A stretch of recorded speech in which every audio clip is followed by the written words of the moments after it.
Hi, my name's Dan. I'm interning at the Tax Foundation currently, but I wanted to get back to the rejection confessions.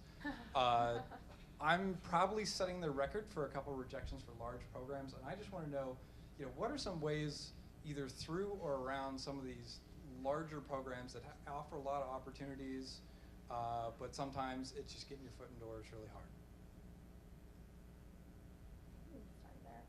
I actually thought I wanted to be a journalist, so I applied to the IH's journalism program, and John Elliott was like, no.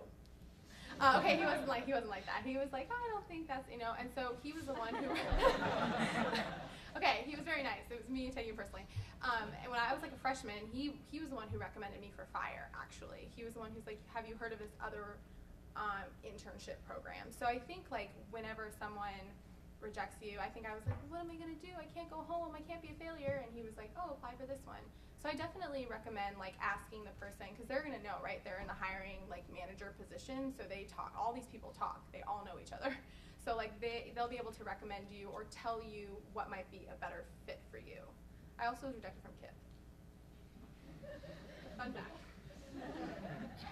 I'll just add that don't take it to heart. I mean, that you might have been, you might have not been right for the exacts. I mean, there's so many people, seeking only so many positions, and you're going to get a lot of rejection. I'm sure we've all could share with you stories of, where we questioned our very, what am I doing? Why didn't I don't know, become a librarian or something?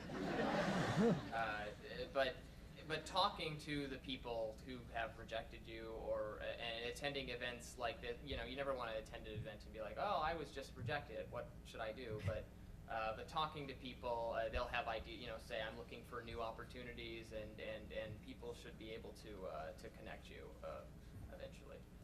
So if you get rejected from the big ones, there's lots of small ones out there to get your start at. So I got rejected from Cato.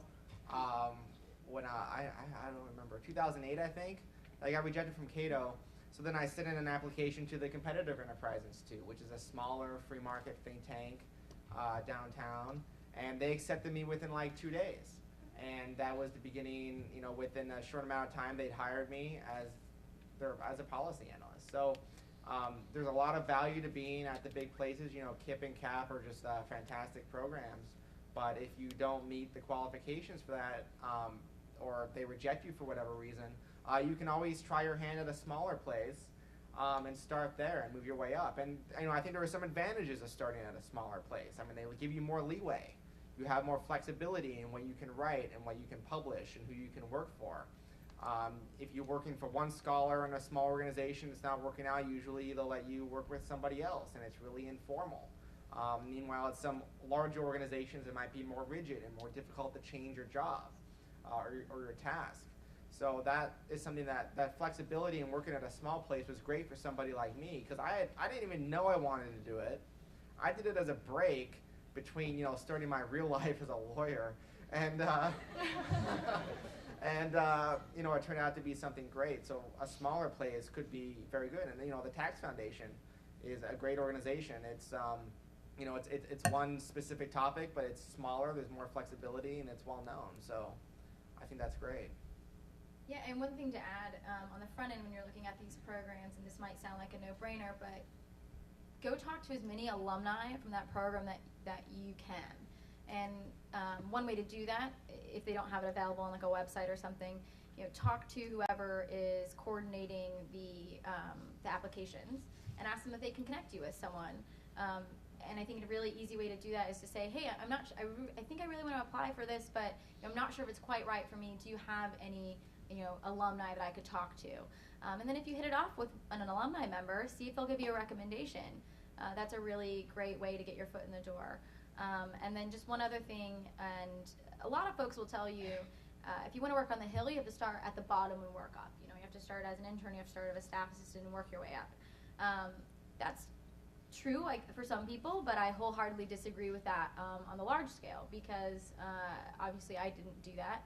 But much to what Alex said was, I started at a different organization. I honed my skills in media and as a writer, and helped my scholars get, in very large media outlets. And then I took that to the Hill and said, hey, I know how to do this. I'm good at this job. Hire me to do press. And then I kind of skipped a few steps. So that's just another kind of piece of information if you're interested in working on the Hill.